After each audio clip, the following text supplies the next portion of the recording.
naman sa inyong lahat mga kapuso. Welcome to Game On, your favorite in-between and sports and entertainment show. My name is Martin Javier at nagbabalik tayo sa ating venue of the women's volleyball competition in your NCAA season 97. This is Paco Arena Events and Sports Center at nandito rin po nakasetup din yung ating Sports Studio of Champions. Again, this is Martin, hatid sa inyo, syempre in-between games. So kakatapos lang nung unang laban natin kanina. And, okay, just a quick recap here of what happened in that particular matchup between CSB and San Sebastian. Now, these are the top two teams in the league. 4-1 coming in. Etong San Sebastian, eto namang CSB, no losses, 5-0. I was expecting a longer game, to be honest. Sabi ko, bago ko umalis ang bahay kanina, nanonood ako. You know, this should be a 4-setter or a 5-setter between CSB and San Sebastian, because San Sebastian, the way they've been running things this season, it looks like they will be a contender in the finals. But that was not the case. It was a 3-setter. As you take a look at the scores right here, 25-11, 25-22, 25-14, and CSB, lagi natin sinasabi, pag nagko-cover tayo ng CSB games, para silang nagmamadali. Para silang laging may lakad. At yun nga po yung nangyari kanina. And while she was passing by earlier, our best player of the game, by the way, was Jade Hentapa. I was able to ask her, meron pa kayong lakad? Bakit lagi 3-setter yung mga laban niyo? Sabi niya, may training pa kami pagkatapos. Sa sipag naman nila.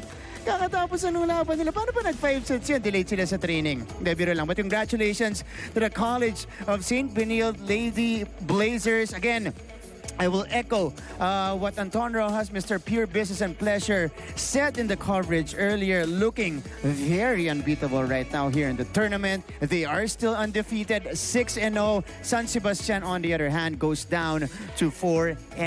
Again, which spices things up here in the competition in your NCAA season 97. So, wala pa talaga nakaka-challenge dito sa CSB. They've only lost one set in this tournament so far. In that game against Letran, it was in the second set.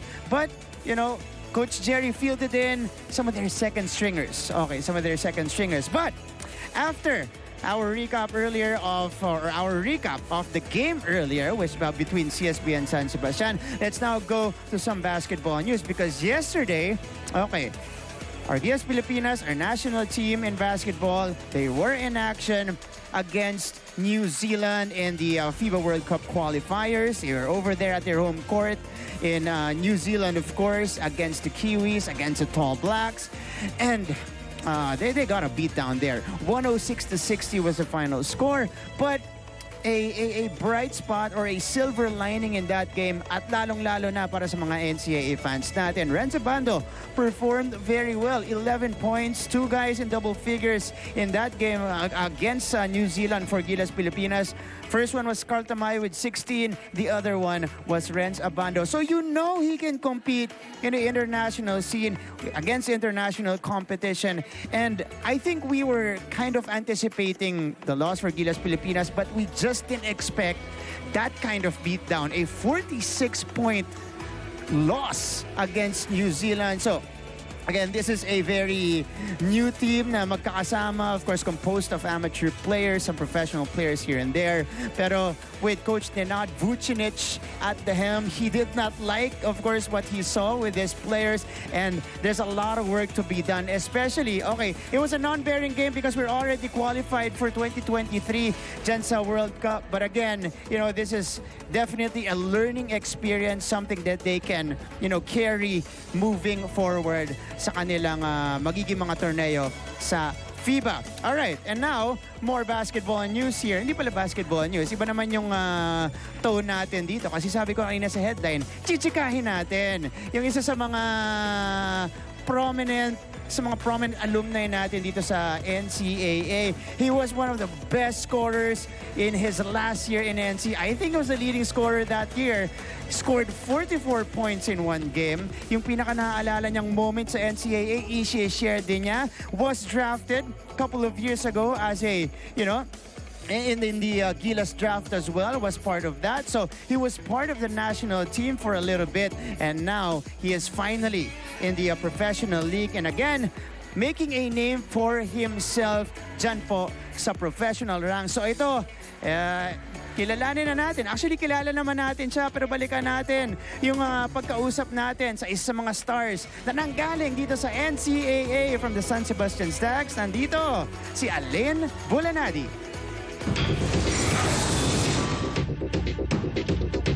Balik tayo dito sa audience area natin at may nakita tayo, may naspatan tayong nanonood, NCAA alumnus as well, and one of the best scorers we've seen here in the league, former San Sebastian Stag. Nandito ang sharpshooter na si Allyn Bulanadi. Allyn, kamusta? Welcome back to the NCAA. Hello po. Magandang araw. Allyn, unahin ko na, syempre, dito sa NCAA, talagang scorer ka. Kayo ni RK Ilagan, one of the best scoring tandems we've seen here in the league.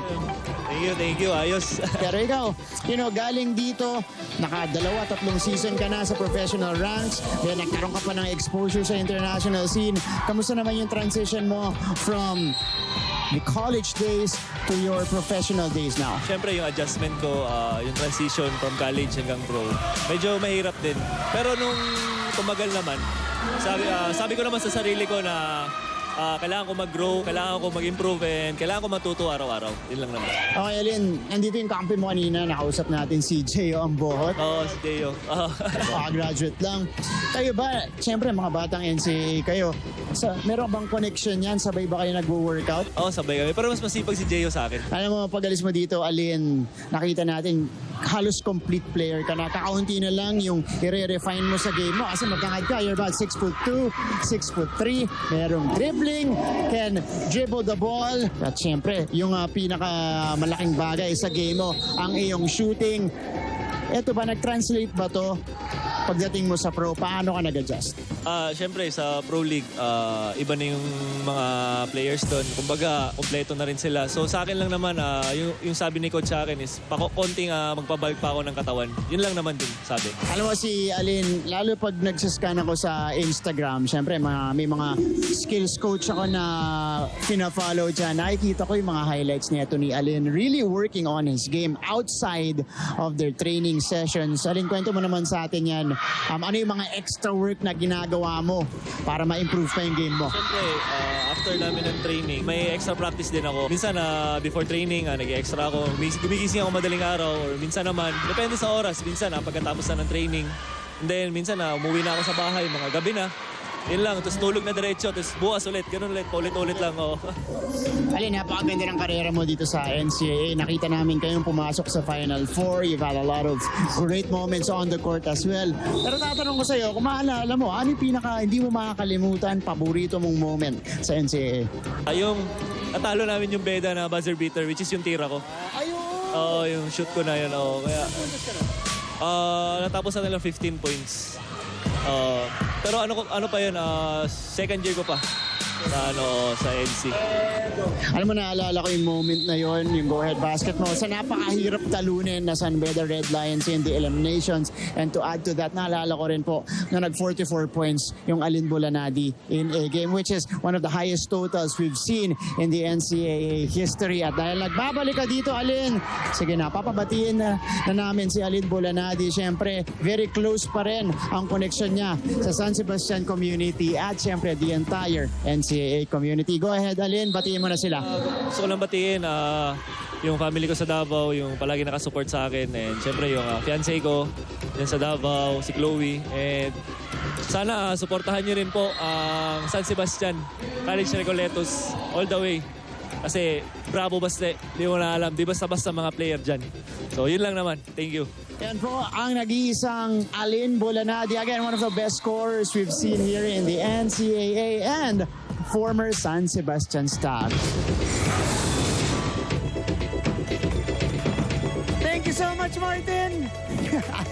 Galing mag-interview, no? Those were nice questions. By the way, coming from Martin Javier. I'm kidding, of course. Siyempre, magandang naimbitahan ulit natin dito si Allyn Bulanadi. Again, one of the most prominent players that we've had here in the NCAA basketball competition. More from your NCAA alumni. More segments coming from them in the future right here on Game On. And from basketball, we now shift our focus to volleyball again. Dahil po, syempre, ang daming nangyari. Diba? This is the midpoint of the season already. For sure, this week was very explosive. We've had upsets. We've had beatdowns.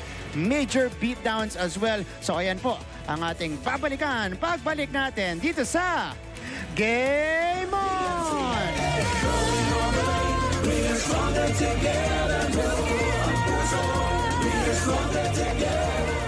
At nagbabalik tayo dito sa Pacto Arena Events and Sports Center. Live na live tayo ngayon sa GTV. Everywhere online as well. NCAA Philippines, GMA Sports PH. We also have a GMA News TV. At syempre, nandyan din tayo sa GMAnetwork.com. This is Martin Javier. Patuloy po ang ating coverage of your NCAA Season 97 Women's Volleyball Tournament. Earlier, if you guys were not able to catch the action in our first game, kung nag-scroll kayo, naghahanap kayo ng resulta natin sa ating first game, it was the CSB Blazers sweeping the San Sebastian Lady Stags. You see the score on your screen. 25-11, 25-22, 25-14. Continuing their dominance here in the tournament so far. They are still undefeated. They're the only ones left that are undefeated here in the league. San Sebastian naman, bababa po yan sa 4-2. And that's just one of the games that we've had this week. Dahil kung bibilangin po natin, okay, this week yung mga nangyari sa atin in the past week in the NCAA Season 97 sa ating volleyball competition, that's the 4th to 5th game ng mga teams natin. Meaning, because they only have 9 games here in the elimination round. Dahil syempre, single round lang po tayo. Crucial yan. Nasa gitna na tayo. At syempre, nakikita na natin sino-sino ba yung po pwedeng lumahok sa ating Final Four. We've had, again, I mentioned right before we went to a quick break that we've had a little bit of everything. Dito, kumpleto recados tayo in terms of the results that we've had this week in the volleyball competition. Meron tayong mga upset na, you know, I was very happy to witness. At meron din tayo mga major beatdowns. At may mga close games din tayong napanood. So ito na, panoorin na natin at balikan yung mga exciting games na naganap sa atin this week in the NCAA Season 97 Women's Volleyball. Watch this. Week 3 of NCAA Season 97 Women's Volleyball is now in the books. Let's take a look back and see which teams made a mark and put themselves in prime position for a spot in the Final Four. From Gaudan, Manalo, putting it through. Last Friday, Mapua outlasted Perpetual 20-25, 25-22, 25-23, 13-25, 15-12.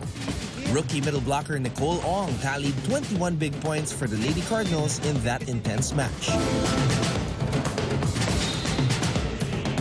Following that contest, CSB dominated EAC 25-16, 25-16, 25-16. Ormaneta, tatawid. Uy!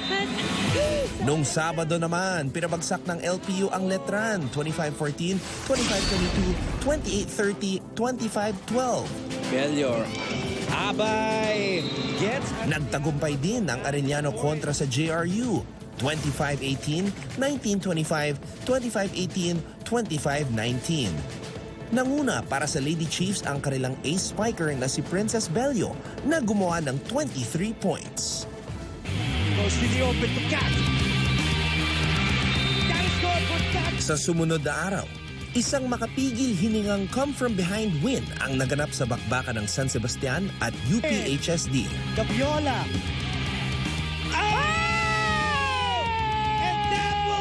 Lamang na ng 2 sets ang Lady Altas bago nabuhayan ng Baste para maagaw ang panalo. 24-26, 26-28, 25-20, 25-20, 17-15 ang naging set scoring pabor sa Lady Stags. And they close the show. Paras!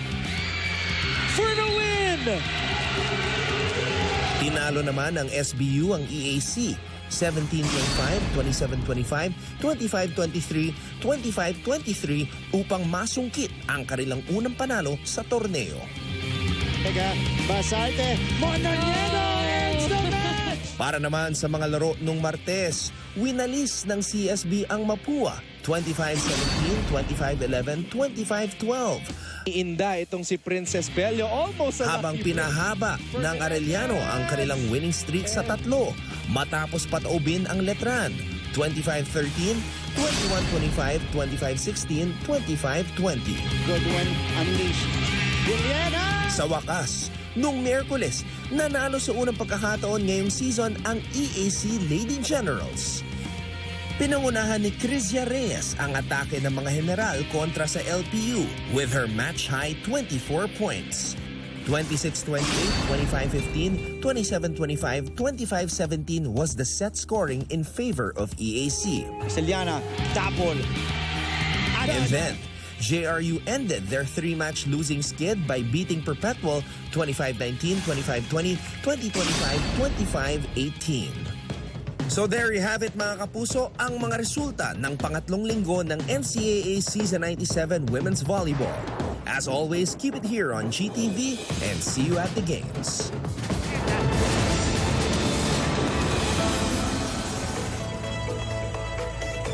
Okay, yan po yung mga nangyari this week in your NCAA Season 97 competition. And I was glad to cover that EAC game. Finally getting their first win of the competition against LPU, and it was a convincing win. I would like to emphasize that kasi syempre marami nag-iisip na baka nawala lang ng laro ang LPU. But no, it was, you know, a grinded out kind of win for EAC, taking it in 4 sets against one of the more impressive teams here in the league, the LPU Lady Pirates and EAC. Okay, at dahil po doon, wala na tayong team na walang panalo. Lahat po, meron ng isa doon sa win column, and of course, that's gonna result to more blossoming games, more blossoming competition dito po sa NCAA Season 97. Lalong-lalo na, siyempre, ito yung midpoint ng ating week. Next week, and the half week after that will be the final weeks of our competition dahil papunta na tayo sa exciting part, 7, 8, 9th game para dito sa ating mga team sa NCAA. Alright, so we'll go to a quick break first. Up next though, we've got more for you right here on Game On!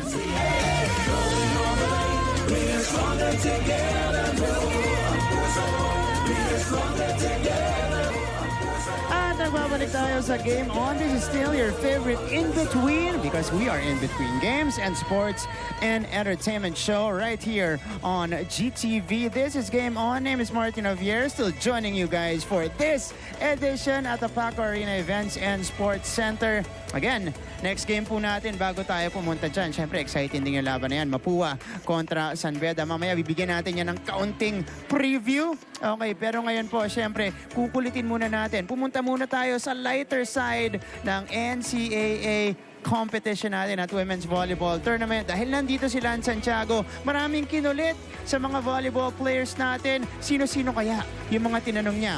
Watch this Ask Mo segment with Lan Santiago.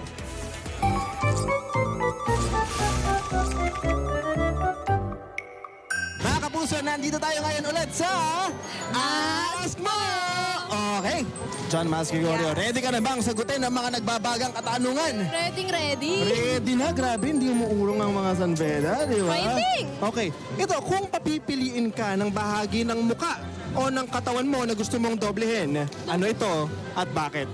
Kamay! Para walang bababang bola sa lapag. Yun ang gusto natin, walang bababang bola, lahat pumapalo, no?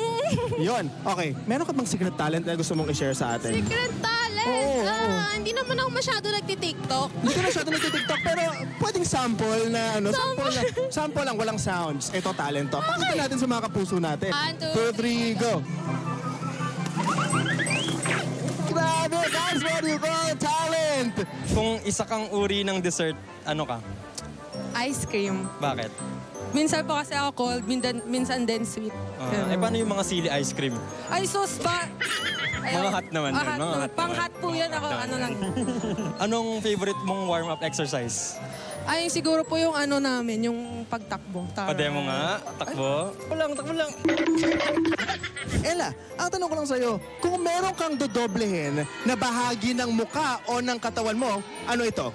Siguro braso na lang para Para mas lumakas sumalo. Yun, malakas pumalo talagang yung mindset natin nasa volleyball pa rin, no? Sa isang relasyon, di ba? Volleyball. Sa relasyon, anong position ka? Setter, spiker, blocker, o libero? Blocker. Bakit? Pride. Babaan natin ang konti yung pride na yan. Kung ikaw sana ang nagpangalan sa sarili mo, anong pangalan mo na ngayon? Ganda. Wow, ganda. Mukhang rare yun ah. Maganda nga ba? Siyempre naman mga kapuso. Sa isang relasyon, anong mas madalas na role mo? Setter, spiker, blocker, o libero? Siguro libero. Kasi? Taga-receive ng lahat. Sakit, gano'n. Meron ka bang joke na sobrang corny pero sige, subukan nating pakinggan. Anong tunog ng aso nung nahulog siya? Nahulog ang aso. Bakit naman nahulog? Alam ko na. Aw? Ano? Dog. Meron ka bang pick-up line na nagamit mo na at nag-work? Meron po. Sample naman. Share mo naman sa amin. Pera ka ba? Bakit? Kasi nahihirapan ako pag wala ka. Mahirap naman talaga. Mahal na ng bilihin ngayon. Kung merong bahagi sa katawan mo o sa mukha mo na gusto mong doblehin, ano ito at bakit? Yung mata ko. Mata mo bakit? Para makita ko yung mga pag outside, inside. Yan, saan mo ilalagay yung mga mata mo? Pag Sa likod. Sa likod. Siyempre, gusto mo makita lahat, di ba? Meron ka bang pick-up line na gumana na sa iba na sa tingin mo, gagana din sa akin? Meron. Kuto ka ba? Kuto. Bakit? Kasi ang hirap mong tanggalin sa utak ko. Nasa utak mo yung kuto, ha? Thank you so much. Thank you, thank you. Dito lang sa Asmo!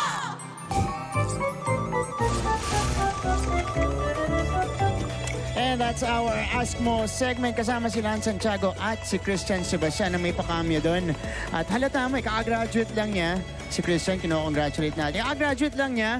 Namang malaya na siya doon sa studies siya kasi naipaghabulan na sa mga players natin. But thank you so much, Lance and Christian, for bringing us that segment. Again, showing the fun side of our players here in the NCAA Women's Volleyball Competition. Okay, after po ng Ask Mo, that's the lighter side.